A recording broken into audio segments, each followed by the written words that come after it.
Boa noite, meus irmãos e minhas irmãs. Graça e paz de Cristo Jesus. Quero dar as boas-vindas aos irmãos que chegaram após o início. Decidiram estar conosco, celebrar o Senhor conosco. Sejam muito bem-vindos, Senhor. Continue abençoando você e sua família de uma forma muito especial.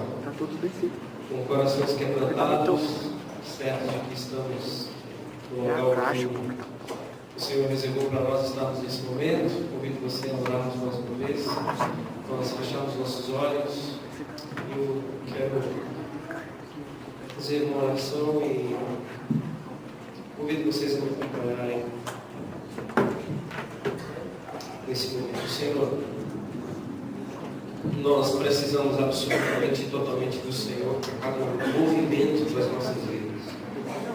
Nós não temos como nos mantermos vivos se não for em Ti. E nós queremos reconhecer isso hoje à noite através das canções e reconhecermos que o Senhor é aquele que dá vida, inspiração e tudo mais. E nós não poderíamos ser quem somos, estar onde estamos, ter o que temos se não fosse o Senhor.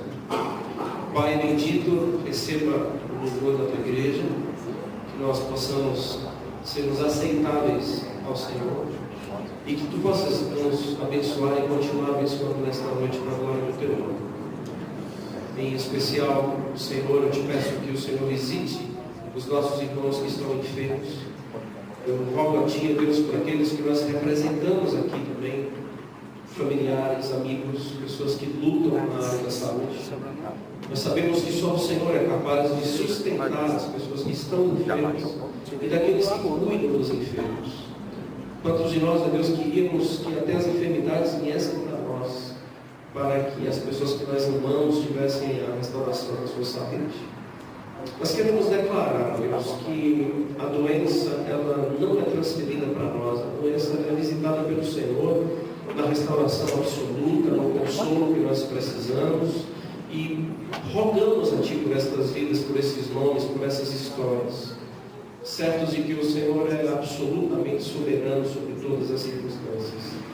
Eu rogo a Ti, Deus, por aqueles que acompanham os enfermos, pelos familiares, que o Senhor dê paz em seus corações, que o Senhor retire qualquer resquício de culpa, que o Senhor dê a eles, ó Deus, um renovar especial das forças em Ti.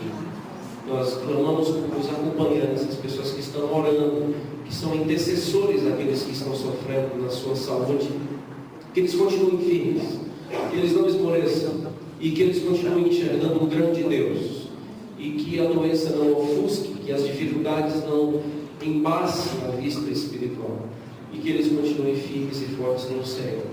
Bendito seja o Teu nome, que o poder está em Ti, o poder está absolutamente na Tua voz, e esta igreja, nenhum de nós temos nenhuma autoridade para mandar no Senhor. Nós somos Teus servos, nós nos reconhecemos como seres falíveis, fracos e limitados, e diante de um grande e soberano Deus, cheio de amor e cheio de afeto por nós. Sabemos, ó Deus, que o Senhor tem ouvido as orações que são feitas nesse lugar, e receba o nosso louvor também. Nós pedimos que o Senhor nos abençoe dentro da mensagem, que o Senhor fale conosco e continue falando, em nome de Jesus. Amém. Amém. Seguir esse Jesus tem sido uma experiência fantástica na minha vida desde criança, e nós percebemos claramente na palavra do Senhor que a palavra seguir, o convite seguir, siga-me, ele é repetido na palavra do Senhor, e nada mais faz sentido para nós discípulos que não seja uma resposta positiva a esse chamado. Mateus 9,9, por exemplo, Jesus está passando e vê o próprio Mateus, o próprio Levi sentado na sua coletoria, nas suas atividades, nos seus trabalhos, e o que o Senhor faz é simplesmente olhar para ele e dizer: siga-me. E ali aquele texto percebemos claramente a ação de Mateus sem nenhuma resistência, sem nenhum tipo de questionamento. Ele se levanta e segue. Então essa é a chamada do discípulo, siga-me. E seguir a Jesus é a experiência extraordinária, fantástica, maravilhosa da existência humana e desta caminhada que a gente chama de vida, seguir esse Jesus. Eu tenho aprendido nesses anos que, se por acaso me perguntassem, e eu trago a resposta, por que vale a pena seguir esse Jesus? Eu trago algumas palavras mesmo como promessas da parte dele para nós, quando ele disse: siga-me e acharás vida, por exemplo. O que você acha? Siga-me e acharás vida. Siga-me e acharás cura. Siga-me e você receberá tesouro, honra e uma recompensa. Siga-me e a morte não mais fará parte da sua história. Siga-me e terás paz. Siga-me e acharás o alimento e a bebida necessária para a sua sobrevivência. Siga-me e você jamais ficará sozinho. Siga-me e jamais andarás nas trevas. Siga-me e você terá suas forças renovadas. Siga-me e você será perdoado. Siga-me e você achará a verdadeira alegria. Siga-me e você viverá com esperança. Siga-me e você será ressuscitado em glória. Siga-me e você terá vida eterna. Siga-me e acompanhado por várias promessas do Senhor. Na verdade, nós estamos perdendo muitos tesouros na vida cristã, na caminhada cristã, a gente está perdendo muitos valores. Quantos cristãos hoje estão em cultos absolutamente desconectados do que está acontecendo? Quantas pessoas já se desconectaram da palavra? Quantas pessoas já se desconectaram de uma vida de oração? Quantos cristãos já perderam a conexão com experiências com Deus? No caso, irmãos, o trágico é quando a gente perde a direção de seguido. Quando nós deixamos de seguir o Senhor, aí é o trágico. Por mais que todas essas coisas que eu falei sejam evidências de quem já se perdeu no caminho, quando nós reconhecemos que nós não estamos mais seguindo esse Jesus, talvez, certamente, é a situação mais trágica da realidade humana, quando a gente não está mais seguindo ao Senhor Jesus. Quando nós não temos mais a nossa vida, um movimento em segui-lo. E a palavra segui-lo é curiosa, porque é a mesma palavra dada a um soldado pelo seu general, é a mesma palavra dada a um servo pelo seu senhor, é a mesma palavra dada ao seu aluno pelo mestre. Segui-lo é absolutamente pisar onde ele está pisando. E essa palavra, seguir, tomar a sua cruz, morrer, não é tão estranha assim para nós. Pelo menos para mim tem sido um pouco familiar. Eu não sei se por estar tendo uma experiência nova na minha vida, de esse mundo militar, que agora entrou dentro da minha casa, e de vez em quando eu dou uma olhada nos vídeos assim, de soldados indo para a guerra, e eu tenho visto algumas coisas meio estranhas, eu não sei como é que vai ser isso, e o militarismo já está dentro da minha casa, e não sei se daqui a pouco eu vou acenar para o meu filho indo para um campo de guerra, não sei. Eu só sei que se ele for, ele vai ter que ir, e eu digo isso porque ele não vai ter que ir, vai ter que se despedir de pai e mãe, e ele indo para os Haitis da vida, ele não poderá estar ali percentualmente ou parcialmente, ele terá que ir absoluto, e eu não sei se ele voltará. Se for, ele vai ter que ir para o campo de batalha, ele vai ter que enfrentar, ele é soldado, e como soldado em obediência absoluta aos seus comandantes, e isso não é estranho para nós, e isso não é uma linguagem estranha para a gente, isso a gente não reconhece essa linguagem como estranha, a gente sabe que isso é verdade, e a gente sabe até mesmo que se por acaso ouvirmos falar em campos de guerra, de soldados que fugiram dos seus combates e dos seus embates, eles não são verdadeiramente soldados, eles são desertores. Eles deixaram de seguir as orientações de um general, certo? Agora, por que a gente não entende que quando a Bíblia nos chama de soldados do Senhor, está falando a mesma coisa? Quando nós somos chamados de soldados, como o apóstolo Paulo gosta de repetir essas expressões, e no final da sua vida ele diz: eu combati o bom combate, isso é uma figura de soldado. E agora, por que isso é estranho para a gente quando ele diz, para ser meu soldado, você vai ter que deixar pai, mãe, irmãos, irmãs, você vai ter que me amar agora acima deles, e você vai ter que pegar a sua cadeira elétrica e me seguir, porque o negócio vai ser difícil, é campo de guerra. Cadeira elétrica, porque Jesus já disse que ele ia morrer de fato. O Senhor já disse que quando pegue sua cruz e siga-me, significa que o negócio é muito sério. Só me segue quem tem convicções, porque é um chamado de convicção e não de conveniência. E seguir a Jesus é questão de convicção e jamais conveniência. Estava espantado com esses dias, olhando algumas chamadas cristãs. Vou já ler o texto, viu, gente? Hoje está chamando algumas chamadas cristãs. É trágico o que eu já vi. Eu até peguei algumas informações com alguns colegas. O que você tem visto aí no mercado gospel? E eles têm passado algumas coisas que eu não faço ideia que existia. Ouvi o Senhor mandando o povo dar o carro e falando palavras chulas do carro que a pessoa tinha, e dizia que Deus ia dar uma Lamborghini para quem desse o carro lá à igreja. Se não desse a Lamborghini, ia dar um dinheiro respectivo ao valor da Lamborghini. Eu acredito que ali muita gente não sabia nem o que era a Lamborghini. Mas Deus ia dar uma Lamborghini se desse um carro. Já havia anos atrás a oferta de R$900. Se você desse R$900, Deus iria dar para você todas as promessas que Ele ainda detinha.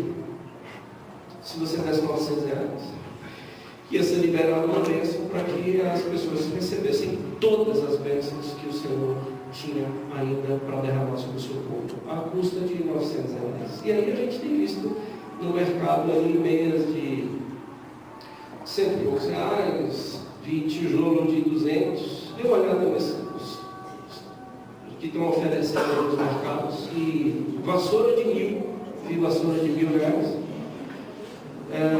Fronha de 80 e pouco, tá? Depois vocês dão uma olhada, gente. Dependendo do resultado, é barato. Eu só não vi em lugar nenhum as pessoas sendo chamadas a serem discípulos de Jesus. Não vi isso. Eu vi um oferecimento, um produto, um poder, alguma coisa que a igreja ou o rapaz, homens e mulheres, detêm um poder. E dentro desse poder, vai liberar esse poder para as pessoas que deram dinheiro, ofertarem, assim, e tudo está relacionado a dinheiro, tudo está relacionado a grana. E completamente controverso, completamente estranho, completamente esquisito em relação à chamada do Evangelho, porque as pessoas que escutam palavras dessas, elas não se tornam discípulos de Jesus, elas se tornam clientes de um produto, clientes de alguma coisa que está sendo oferecida. E capazes até mesmo de processar na justiça, porque não funcionou, e pagou e não funcionou, e como já tem vários casos, porque não é exposto, mas existem vários casos rolando na justiça, porque se deu o carro, o dinheiro correspondente a uma Lamborghini viria, e o acordo foi esse, dei o carro, e o dinheiro não veio do processo, porque foi enganado, porque está oferecendo o seu produto. E o que eu falo hoje à noite é, mais uma vez, fortalecermos a nossa consciência de que nós somos chamados a sermos discípulos de Cristo, não clientes. E todas essas bênçãos que talvez vocês não estão conseguindo ler, mas ouviram, sigam-me e encontrará tudo isso, tem um preço. Não é sigam-me, e aqui não existe nada na palavra que nós ficaremos ricos. Sigam-me e não ficarão enfermos, sigam-me e não enfrentarão lutas, sigam-me e não enfrentarão batalhas.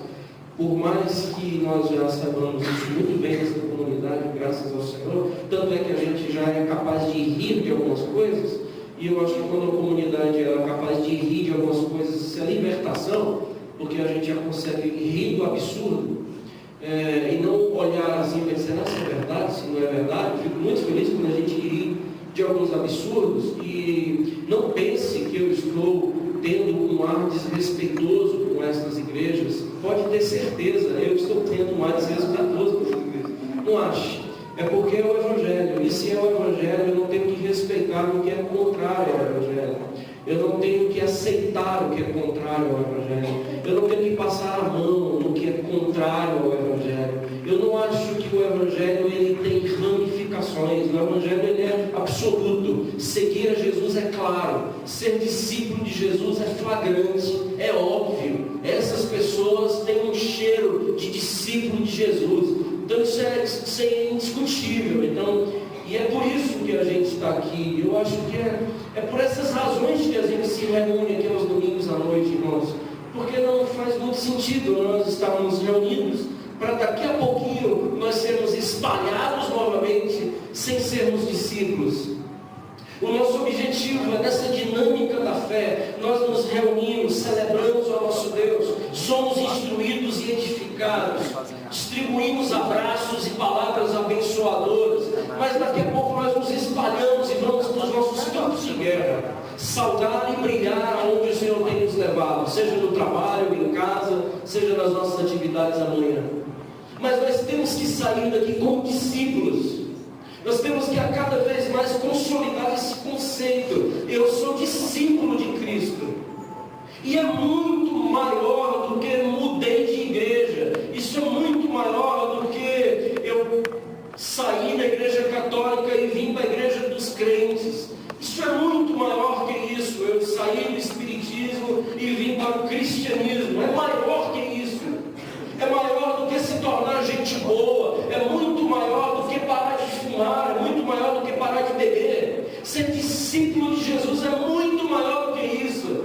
Ser discípulo de Jesus não é quebrar os CDs de músicas mundanas. É maior do que isso. Por mais que tudo isso que eu falei esteja no pacote, mas é maior do que isso. É deixar de ver alguns filmes, algumas revistas, algumas coisas. É maior que isso. Então a chamada de Jesus, siga-me, é muito maior do que essas coisas que hoje nós estamos conceituando sobre o que é evangelho. Até mesmo porque até a expressão evangélica, ela já é passiva de chacota e de piada. Porque até mesmo a questão de ser evangélico é vergonhoso. Ser crente, então, fica mais difícil ainda. Convido você a abrir sua Bíblia em Filipenses. A minha palavra hoje é: continuem firmes nesta caminhada de ser discípulos de Jesus. Continuem firmes. Não desanime nessa caminhada cristã. Não desanime em continuar sendo discípulo de Cristo Jesus, o nosso Senhor e o nosso Redentor.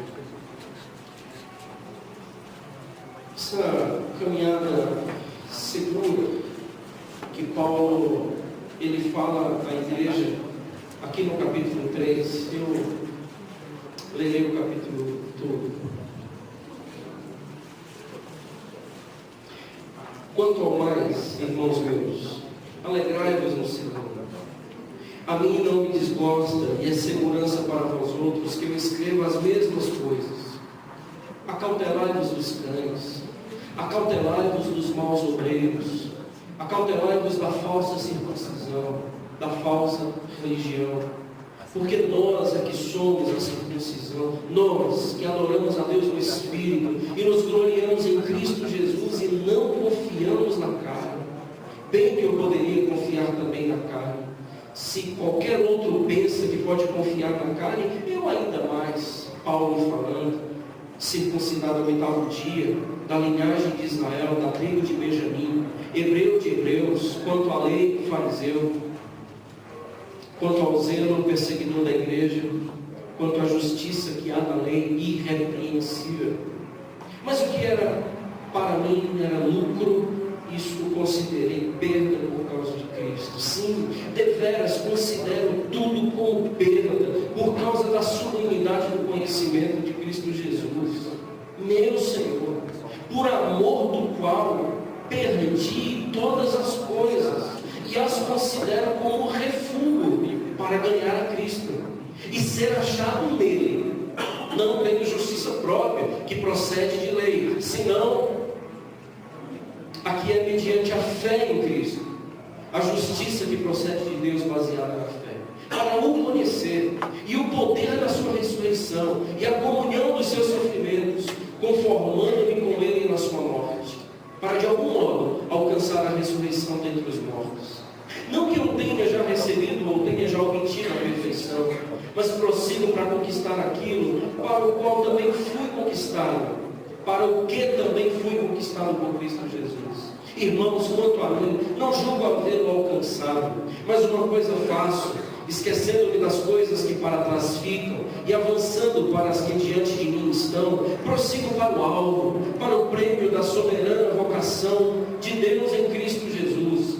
Todos, pois, que somos perfeitos ou maduros, tenhamos este sentimento, e se porventura pensais de outro modo, tudo bem, também isto Deus vos esclarecerá.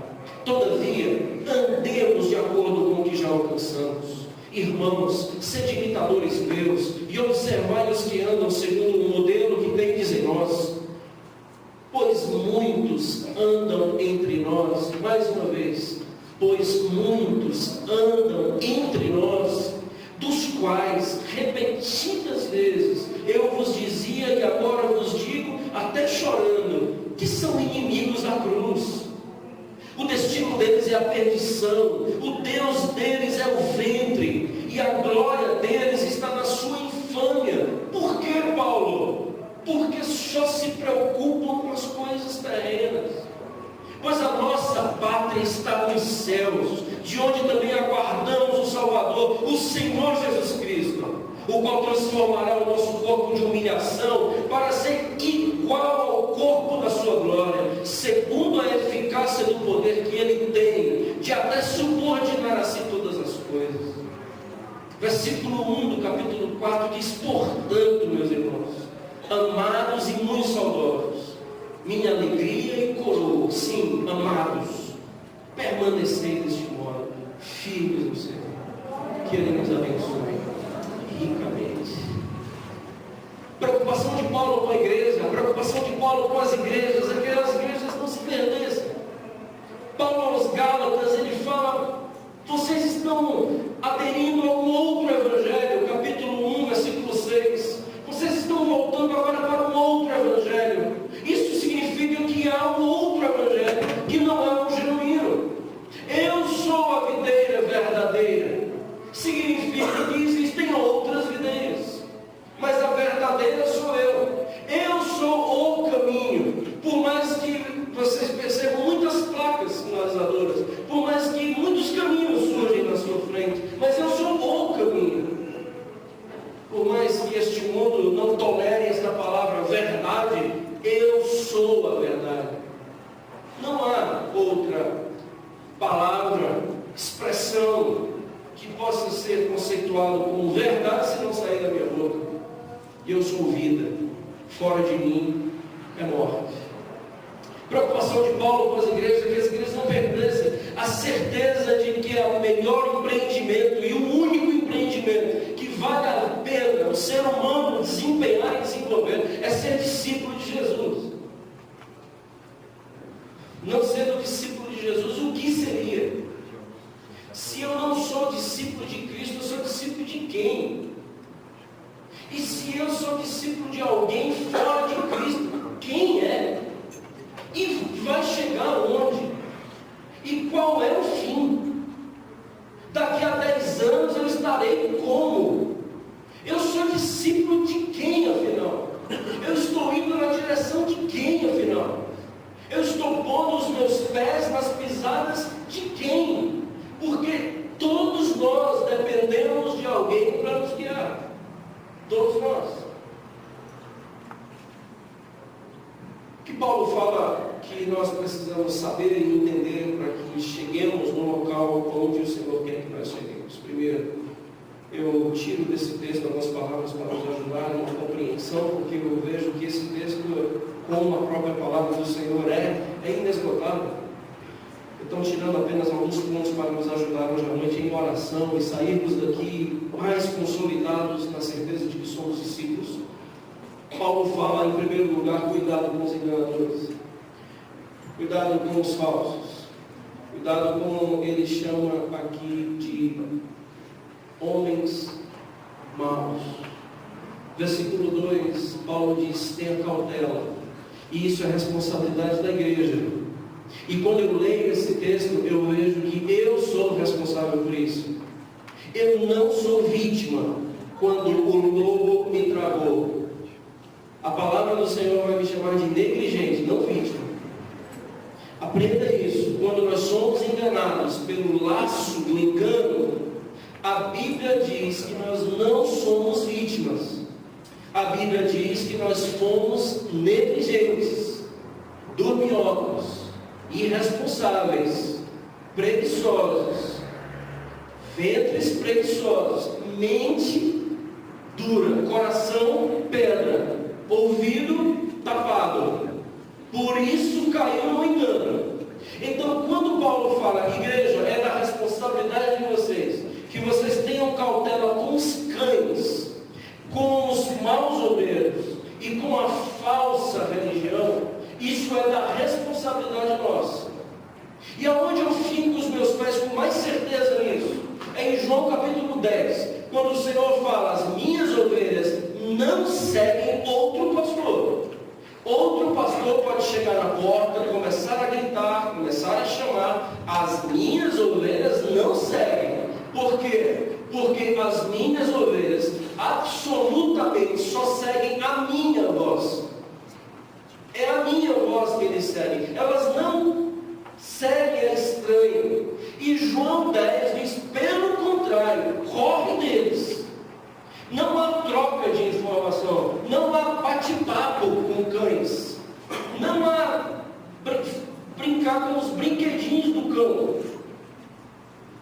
Nós somos pessoas que devemos ter a absoluta cautela, o absoluto cuidado. Não acredito, irmãos, que no versículo 18, no versículo 19, sejam versículos que não nos façam pensar ainda com mais força nisso. Filipenses capítulo 3, versículo 18, versículo 19, Paulo diz que muitos andam não ao redor de nós, mas Paulo diz que muitos andam entre nós, no meio de nós, se reconhecem como um de nós. E a palavra do Senhor fala no versículo 18 que esses são muitos. Isso é desesperador. E esses muitos que andam no meio de nós são inimigos da cruz. E isso é muito sério, igreja. Inimigo da cruz. E quando a gente pedir assim, os crentes fiquem de pé, por favor, eles vão ficar de pé. Quando nós dissermos os crentes, por favor, nessa porta, eles entrarão. O que o apóstolo Paulo está dizendo aqui, eles se reconhecem como, e todos reconhecem-os como. Está entre nós. E tanto é que Paulo diz, eu falo mais uma vez isso, gente, chorando. Eu falo isso com choro. É em lágrimas que escorrem dos meus olhos, porque se tornaram inimigos da cruz. Essa expressão inimigos da cruz é o segundo que faz com que nós não percamos a referência da nossa caminhada, que é a graça do Senhor. Se em primeiro lugar nós devemos ter muito cuidado com os falsos obreiros, eu não quero investir tempo nisso, eu quero ir para o que é genuíno, e o que o Paulo fala sobre o que é genuíno é a graça do Senhor, Cristo na cruz. E Paulo, ele vai advertir que, irmãos, nada de carne, nada de arrogância humana, nada de presunção humana, nada de ser achado por Deus com justiça própria, nada disso. Eu quero ser achado, versículo 9, eu quero ser achado em Cristo. Quando Paulo ele fala ser achado nele, eu me lembro de Gênesis, quando o homem caiu. E quando o Senhor lhe pergunta pelo homem, aonde você está? O homem está fugindo, porque ele começou a conversar com outra voz. Mulher que fez isso. Aí a mulher começou com a serpente, bateu no quarto com a serpente, e a serpente a seduz. E na sedução da serpente, ela tem vários golpes, uma só tacada. Porque quando ela diz, Deus falou que você vai morrer, ela disse, sim, falou. Aí diz, não é verdade. O caso é que Deus tem medo de que vocês se tornem como Ele. E porque Ele sabe que na hora que vocês comerem o fruto daquela árvore, vocês serão agora detentores do conhecimento absoluto de bem e mal. Então vocês serão como deuses. E a mulher pegou esse fruto e levou para o homem. E ao levar para o homem come. Deveria ter dado uma pisa nela, mas comeu. Disse assim, ainda vou dizer para Deus que você andou com o capeta aí, mas o homem comeu. E ao comer, trevas agora vêm. E aí vem a pergunta, homem, cadê você? Porque o Senhor veio e não encontrou onde estava. Mas só que no capítulo 3 está falando sobre um descendente que esmagará a cabeça da serpente. Um descendente da mulher esmagará a sua cabeça. Você vai ferir o calcanhar, mas você não terá mais vida, porque ele esmagará a sua cabeça. Quem é esse descendente? Esse Cristo aqui de Filipenses 3. Aí o Paulo diz, eu quero ser achado nele. Sabe o que é que eu lembro? Que quando o Senhor hoje me pergunta, Clédson, onde você está? A minha resposta é, não mais fugindo do Senhor, não mais com medo de ti, não mais com crise de relacionamento contigo. Clédson, onde você está? Eu estou no descendente, eu estou em Cristo. Cristo em mim e eu nele. Paulo diz, eu quero ser achado nele. E quero ser achado nele como? Bom, não pode ser com justiça própria. Aí o Paulo está explicando para a igreja, dizendo, se você quiser ser apresentado diante do Senhor com justiça própria, você vai morrer. Porque não há um homem sequer. Porque o Paulo dá o currículo dele aqui. E na palavra que o Paulo cita do seu currículo, ele diz irrepreensível. E se o Paulo é irrepreensível no final do versículo 6, dizendo, bom, eu posso me apresentar diante do Senhor, batendo no peito com as minhas virtudes e qualidades. Nunca fiz isso, nunca fiz aquilo outro. Já ouviu isso em algum lugar? Nunca matei, nunca fiz isso, nunca fiz aquilo outro. Por que eu preciso de um Cristo? Isso, exatamente, são os perdidos e os mortos na sua justiça própria. Porque quando se apresentam diante do Senhor, o Senhor vai olhar para eles e dizer assim, agora você se apresenta diante de mim, o Deus vivo, 3 vezes santo. E a pessoa vai dizer, eu nunca matei, nunca roubei, nunca fumei. Aí o Senhor vai dizer, e o que mais? E o currículo vai ficando mais escasso. E tem mais coisas? Tem. E o que mais?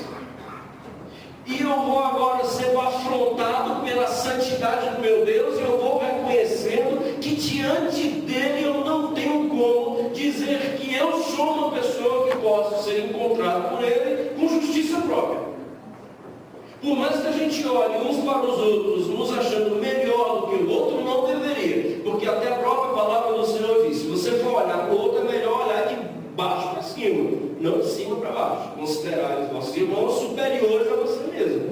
Filipenses capítulo 4. Porque não tem como a gente se medir pelo outro, você querendo ser superior. Porque esse tipo de justiça não funciona com o Senhor.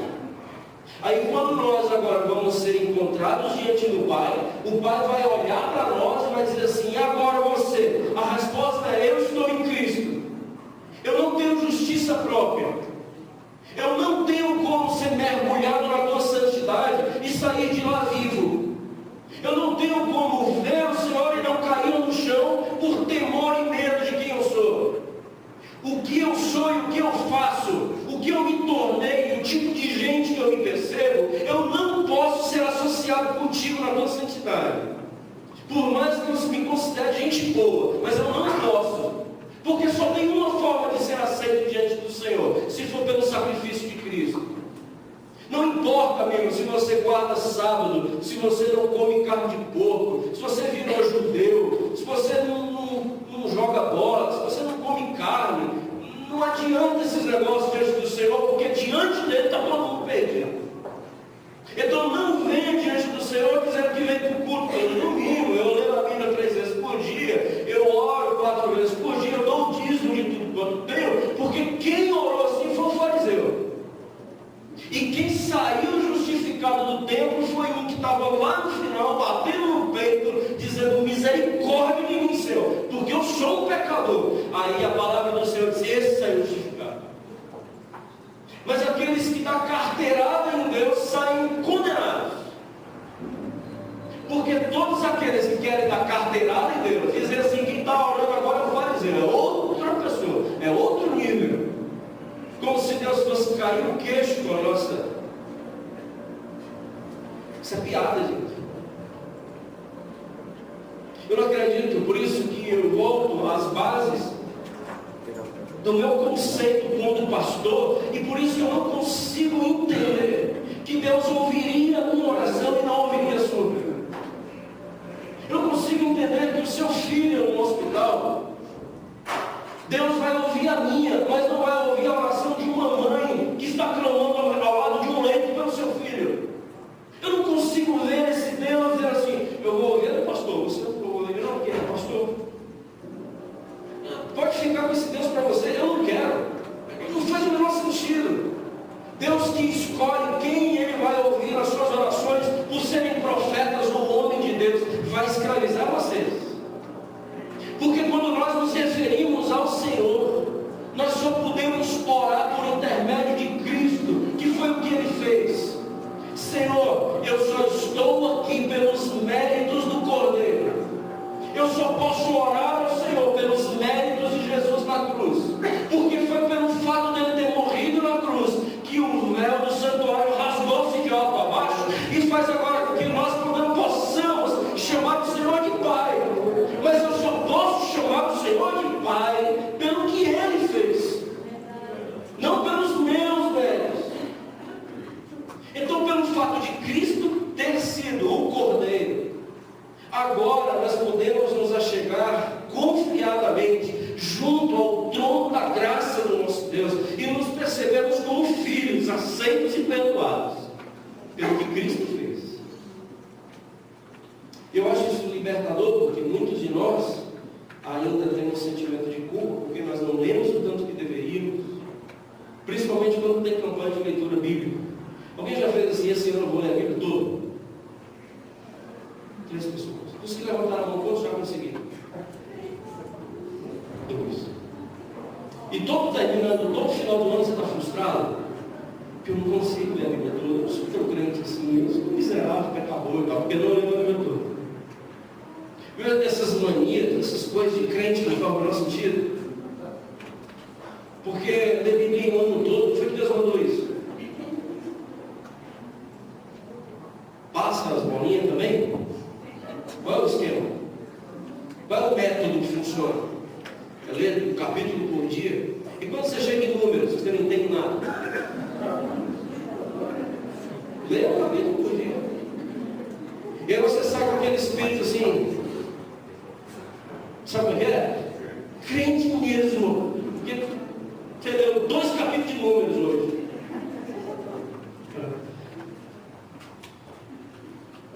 Lembro-me de um episódio de um pastor colega, de um pastor amigo. Ele muito simpático, muito carismático. E ele sempre, onde ele faz, difícil as pessoas não amar aquele cara. Ele, com um colega, com um senhor de um mercadinho, de um comércio.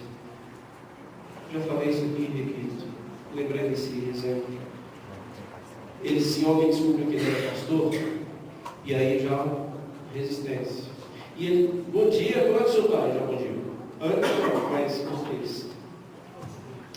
E aí depois ele tentou forçar um dia, ele estava sozinho. Disse: e aí, como é que o senhor está? Aí ele disse assim: eu só quero te dizer que eu sou devoto de São Francisco. Aí esse pastor ele disse assim: devoto ou discípulo?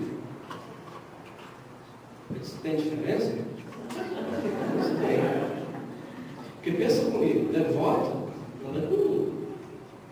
Fofoca, dirige cânticos, respeita, honra com o seu tempo, as suas orações. Fala mal dele para você ver, ele liga. Você é devoto, sabe? Discípulo é fazer o que ele fez. Pelo que eu acho assim, se o senhor é devoto de São Francisco, e o salvo engano, o Francisco ele não tinha bens, eu acho que se eu sendo devoto dele, eu tinha que vender esse negócio aqui e distribuir aos pobres. Isso é ser discípulo, porque você está fazendo o que ele fez. Aí o pastor Célio se achando, disse, gostei, profundo isso que você falou. Mas vai pensando aí, construir uma amizade. Aí esse pastor indo para casa, diz ele que Deus falou com ele. E eu acredito. A pergunta é: e você? É meu devoto ou meu discípulo? Porque, amigo, tem tanto crente devoto, tem tanto evangélico devoto. Vê quantos evangélicos são discípulos. Porque discípulo faz o que ele fez. Devoto, tem cante, tem o dinheiro, fala mal de Jesus se você ler a Bíblia. Segue assim, de longe, segue, faz promessa, paga promessa, faz campanha, paga campanha, dirige oração, faz oração também de longe. E discípulo? Discípulo morre por ele. Discípulo faz o que ele fez. Discípulo imita a sua vida. Discípulo tem o cheiro dele. Vê-lo e ver o discípulo é a mesma coisa, não tem diferença. Porque eu estou nele, eu sou achado nele. Onde eu enxergo você? Em Cristo. Então como é que eu separo você do meu filho? Isso não tem como, porque é ele em mim. Tanto é que esse poder desse evangelho que me visitou, me matou, e agora o que eu falo não sou mais eu quem vive, mas é ele que vive em mim. Então se quiser me separar de Cristo, é impossível agora. Isso é ser discípulo.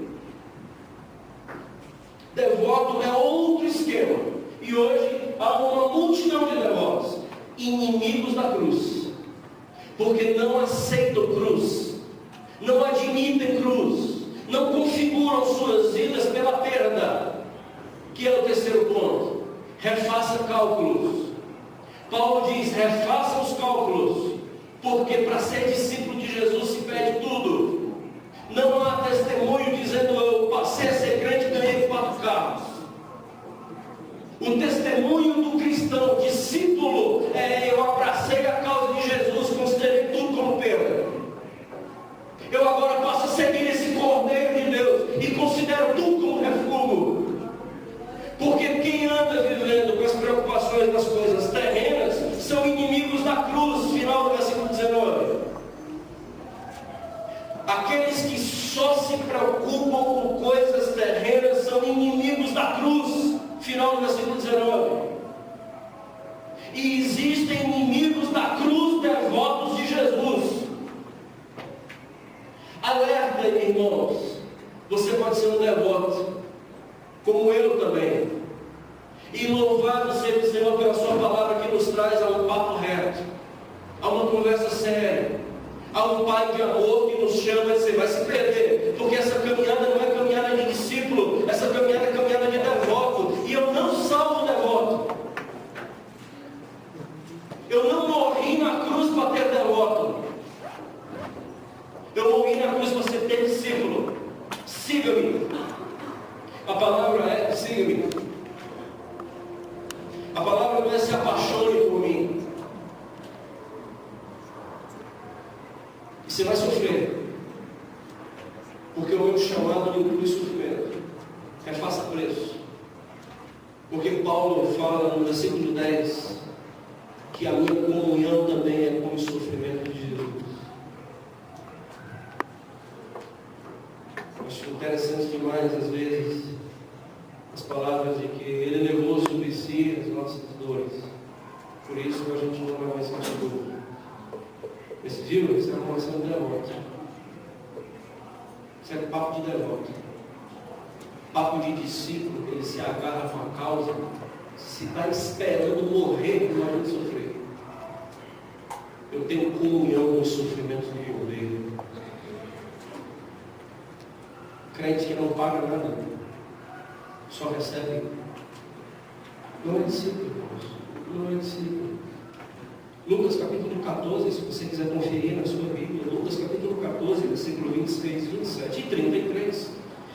Você vai perceber que Jesus ele está diante de uma multidão. multidão eufórica, uma multidão entusiasmada, e outra coisa, não é multidão, são várias multidões. Então, quando a Bíblia fala que uma multidão, pode ter certeza que é muita gente, quando a Bíblia diz que várias multidões estavam seguindo o Senhor, então Jesus com o ibope lá em cima,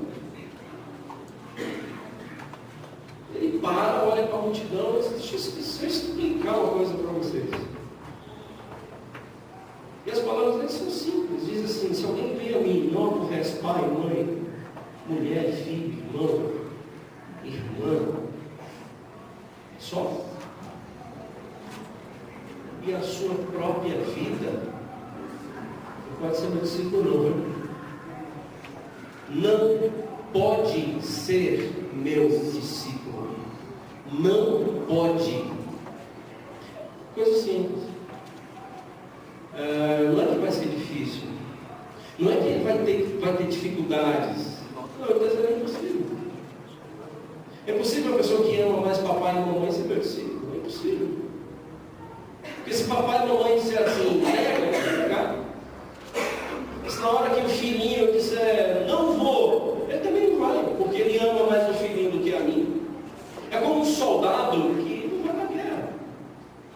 E soldado dividido em guerra não é soldado. E quando o soldado vai para a guerra, ele se despede de pai, mãe, irmão, cachorro, papagaio, todo mundo. Ele não sabe se próprio. E ele está lá absolutamente por uma causa. Agora, pela causa de Jesus, não vale a pena morrer. Isso, exato. Por isso que você precisa refazer cálculo. Porque pela minha causa, vale a pena morrer. Abandonando os ministérios, porque é pesado. Pesa. Vir pesa. Estar com pesa. O que eu posso ter compromisso sem peso? É só na cabeça que devolve. De discípulo, ele se agarra com a causa de dizer: eu quero sofrer. Sofrer e pagar preços elevadíssimos, porque eu nego a mim mesmo. Porque se eu não negar a mim mesmo, se as preocupações forem com as coisas desta terra, eu sou inimigo da cruz. E meus irmãos, por favor, é mais uma mensagem que eu trago, que o Senhor colocou no meu coração, para que essa igreja caminhe ainda mais com integridade cristã. Sermos íntegros, sermos completos. E aqui no versículo 27, eu continuo, no Lucas 14, Jesus não para, não se dava satisfeito. Ele diz: e qualquer um que não tomar sua cruz e não vier após mim, não pode ser discípulo, não pode. Aí ele vai dizer: então faz o seguinte: quem vai para uma guerra e não calcula se tem condições de ganhar a guerra? Quem vai construir uma casa e não primeiro faz os cálculos se tem condições de terminar? Faça os cálculos, me servir custa tudo que você tem. Me seguir custa tudo que você possui. Você não venha me seguindo com expectativas.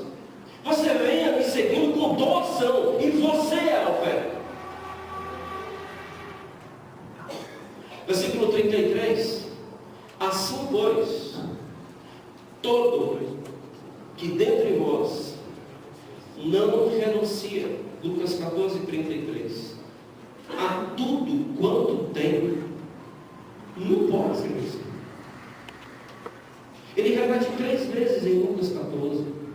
Não pode ser vencido. Não pode ser vencido. Não pode. E Jesus está falando isso para quem? Para multidões que estão seguindo. Então, seguir é uma coisa, seguir é outra coisa. Entendeu? Porque seguir com expectativas e com o devoto é uma coisa. Seguir com o discípulo é outro assunto, é outro nível. Então nem todo aquele que me segue. Porque aquele que me segue, ele nega a si mesmo. Ele vai sim causar contrariações na sua família. Os laços afetivos não serão mais tão fortes e determinantes quanto o relacionamento comigo. E ele vai negar tudo para mim. Vamos então sair daqui e vender tudo e dar para os pobres. Não. Isso já tem que estar resolvido aqui dentro. Que no dia que eu perder tudo, está tudo certo. Mas nós somos uma geração que não admite perder. Então, se eu não admito perda, como eu vou ser discípulo de Cristo? Se eu não administro perdas. Aí esse texto diz impossível, porque o meu discípulo administra perda. Aliás, o meu discípulo não é vítima de roubo. O meu discípulo não é alvo de saque. O meu discípulo já doou tudo que tem. O meu discípulo já considerou tudo que tem como refúgio. Em outra versão diz esterco.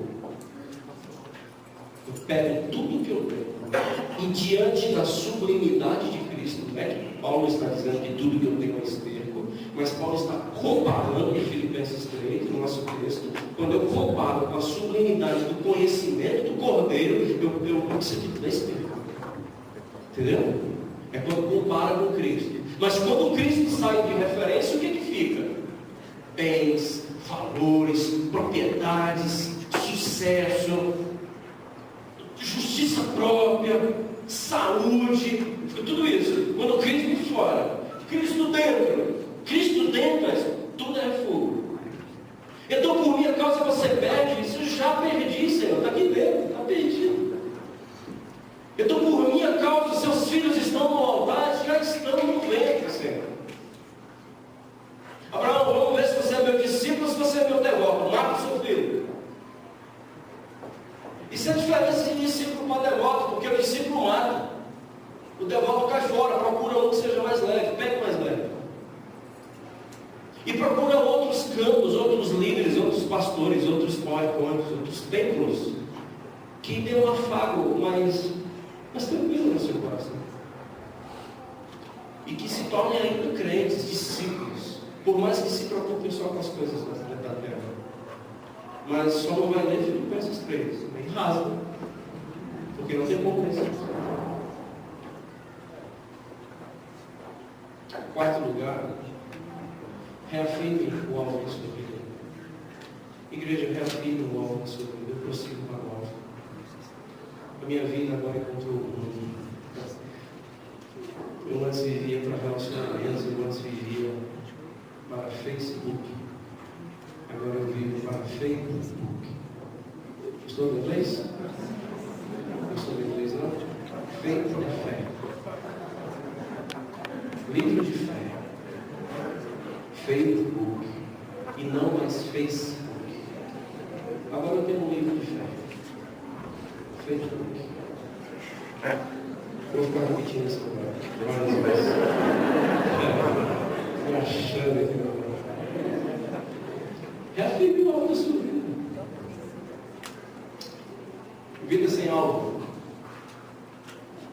Pessoas que vivem para serem vistas, vivem para receber elogios, vivem para serem consumidas nos mercados dos afetos, seja pelos WhatsApp, seja pelos Facebook.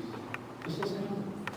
Pessoas vazias, pessoas sem rumo, pessoas que se não curtir o videozinho entram em crise, se não curtir a fotinha, saem deletando todo mundo da lista que não são mais meus amigos. Isso é o alvo que você tem, filho? E ainda são um discípulo, Ontem eu tive o privilégio de ir a um sepultamento de mais um José que passou pela história. Os familiares estão aqui.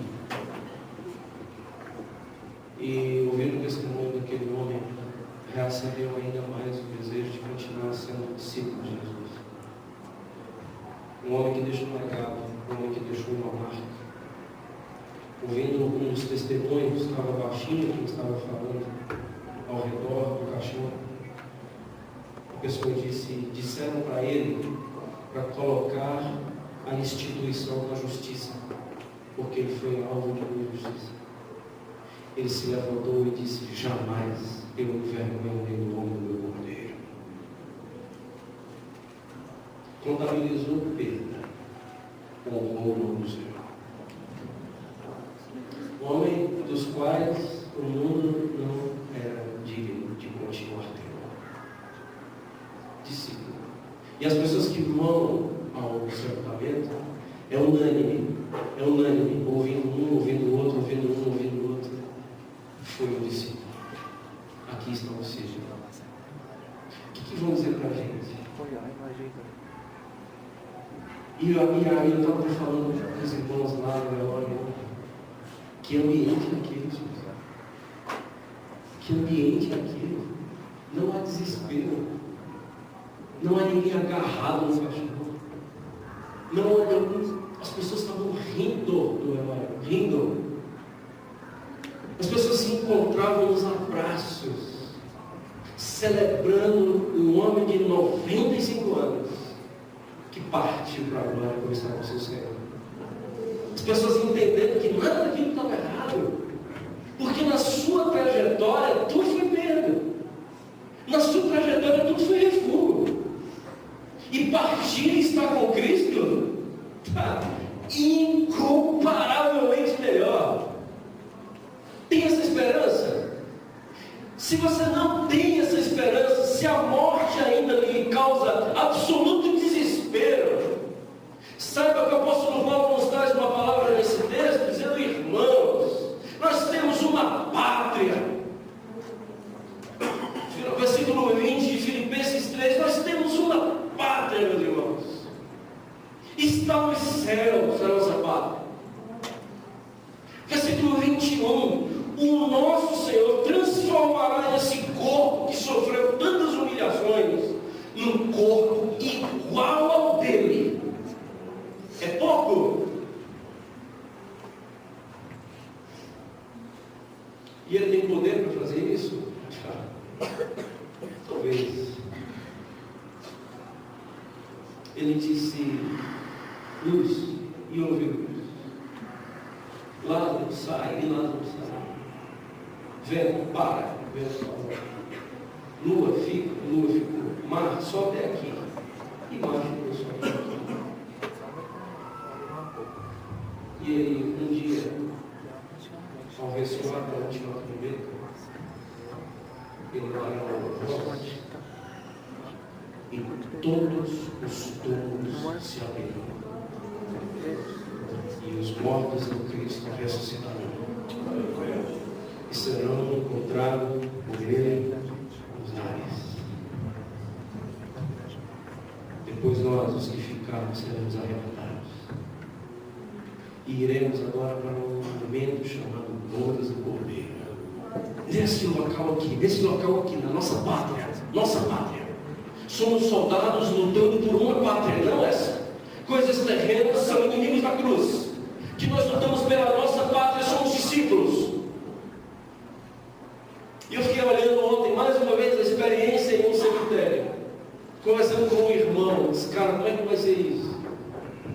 Na hora que essa voz for ouvida, vai haver um estrondo. Tantos de túmulos serão abertos. Como é que vai ser isso? Que mistério é esse? O mar devolverá os seus mortos. Todos aqueles que tiveram morte e pertencem ao Senhor ressuscitarão pela voz do Cordeiro. Que poder é esse? E você está buscando outro alvo. E você tem uma coisa mais empreendedora na sua vida. Você tem uma causa mais nobre para lutar. O apóstolo Paulo disse: eu jamais. Eu busco a ressurreição. Eu não busco reencarnação. Eu busco ressurreição. Eu tenho vida eterna em Cristo Jesus, que me garantiu pela cruz. Isso é extraordinário, porque agora as nossas crises existenciais são resolvidas pela cruz. Porque quantos de nós não somos absolutamente frustrados pelos alvos que nós não alcançamos? E aí o apóstolo Paulo vai dizer: eu ainda não alcancei também, mas o meu alvo eu alcançarei. E é por isso que eu vi, daqui a 50 anos, nenhum de nós aqui existirá mais. Daqui a 50 anos, um grande percentual dessa igreja não vai mais estar aqui. Foi para onde? Quem levou? Foi morar onde? Levou o quê?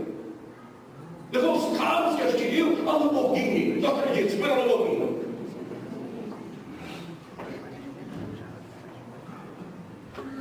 Fez uma voz dizendo: redefine o alvo da sua vida, meu discípulo.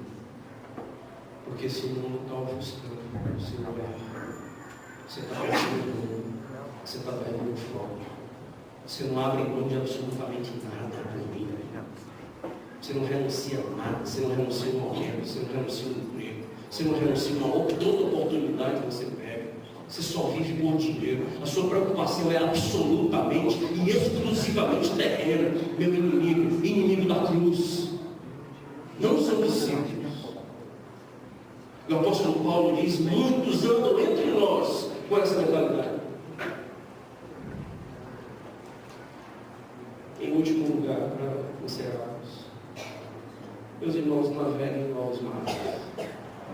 Esqueço as coisas que para trás ficam. Prossigo para aquelas que diante de mim estão. Navegue em novos mares. Navegue em novos mares. Esse oceano da graça do Senhor. Faça as pazes com o seu passado. Faça as pazes com você mesmo. Levante uma bandeira de paz contra essa amargura e esse ódio que aconteceu na sua vida. Essa traição que você foi vítima. Da dor que você traz desde a sua infância, desde a sua adolescência. Faça as pazes com o seu passado. Você não vai aguentar. Esqueça das coisas que para trás ficaram. A sua vida só tem retrovisor. Você só vê coisas que vão para trás. Você está parado há anos. Tem o para-brisa da fé na sua frente. Navegue em novos mares. Prossigo para aquelas que diante de mim estão. E Deus está querendo escrever uma história tão linda em você, através de você, por você, por mim. Experiência pessoal, irmãos, jamais eu seria pastor se eu não tivesse vivido isso. Jamais. Menino cheio de trauma, autoestima lá embaixo, derrotado pelas artimanhas do diabo, um medo agudo da morte e de tudo que se referia a demônios. Não seria pastor. Um dia Deus me libertou com uma palavra semelhante. Aqueles que estão em Cristo, primeiro de 2 Coríntios 5,17. 2 Coríntios 5,17 diz: se alguém está em Cristo, é nova criatura. As coisas antigas, o que aconteceu? Eis que tudo se fez novo. Romanos 6,4. Romanos capítulo 6, versículo 4. Nós fomos sepultados com Ele na morte pelo batismo, para que, como Cristo foi ressuscitado dentre os mortos pela sua glória, assim também andemos nós em novidade de vida. Andemos nós em novidade de vida. Quem segue a Jesus anda uma vida nova, uma nova vida. Por isso que eu amo o nome dessa igreja. Eu admiro demais. Uma nova vida que o Senhor nos dá. Mas essa nova vida não está aqui. Essa nova vida está nele. Eu não quero ser achado na questão evangélica da nova vida. Eu quero ser achado em Cristo. Eu quero ser achado nele. Aqui não tem poder. O poder está nele. Aqui não tem unção. A unção é dele. Aqui não tem movimento poderoso do Espírito. Não, o movimento poderoso do Espírito está nas suas mãos. O próprio Espírito, ele tem autonomia para agir do jeito que ele quer, da forma que ele quer, onde ele quiser. Não seguimos mais a tempos feitos por nós humanos. Discípulo de Jesus não tem mais endereço. Discípulo de Jesus não tem mais dia. Discípulos de Jesus não tem mais sacerdotes que intermediem sua oração. Discípulo de Jesus não tem mais forma para cultuar. Discípulo de Jesus está liberto de dia, forma, pessoa e lugar. Discípulo de Jesus agora em espírito e em verdade. Nós adoramos a Deus em espírito. Versículo 3. Nós adoramos a Deus no espírito. Nós não adoramos a Deus num lugar, num tempo, diante de um palco de mármore ou de um pastor poderoso. Eu adoro, meu Deus, no meu espírito, no Espírito Santo que Ele me concedeu. E se Ele me procurar, Cleiton, cadê você? Se eu estou no Cordeiro, eu não estou mais fugindo do Senhor, eu fiz as pazes contigo. Eu não estou mais escondendo nos arbustos das minhas covardias e dos meus angústias. Eu estou de volta, Senhor. Eu estou de volta. Eu estou de volta no Cordeiro. Eu entendi o que é ser discípulo. Faça as pazes. Esqueça das coisas que para trás ficam. Até mesmo das coisas que você fez. Não as que somente fizeram a você e a mim, mas as coisas que nós fizemos. Conversando um dia com um jovem no Senhor, ele falou: é possível Deus me perdoar de tudo que eu fiz? Repeti uma frase que eu aprendi enquanto jovem: pegue tudo que você fez e vá até o mundo. Se você achar sangue suficiente para cobrir os seus pecados, vai ser perdoado. E a palavra do Senhor diz que lá tem sangue suficiente para limpar, renovar, purificar qualquer tipo de pessoa, tendo feito o que fez, tendo passado pelo que passou, tendo cometido o que cometeu. Não há mais pagar promessas, há agora ser oferta. Por isso, renovando a nossa voz, a gente vai oferecer ao Senhor um culto racional. E este culto racional é o meu culto, como sacrifício vivo, santo e agradável a nosso Deus. Aí faz sentido. Um discípulo, ele raciocina e não tem outra forma de cultuar que não seja ele sendo oferta. Por isso, meu corpo é o sacrifício. Meu corpo é a oferta. Estou aqui e não amo mais a mim mesmo. Eu amo o meu Senhor. Que este auditório ele seja repleto de discípulos de Jesus. Vale a pena. Sigam-me e acharás vida. Sigam-me e acharás paz. Sigam-me e acharás cura. Sigam-me e acharás alegria. Sigam-me e acharás esperança. Sigam-me e acharás vida eterna. Sigam-me e acharás água pessoal.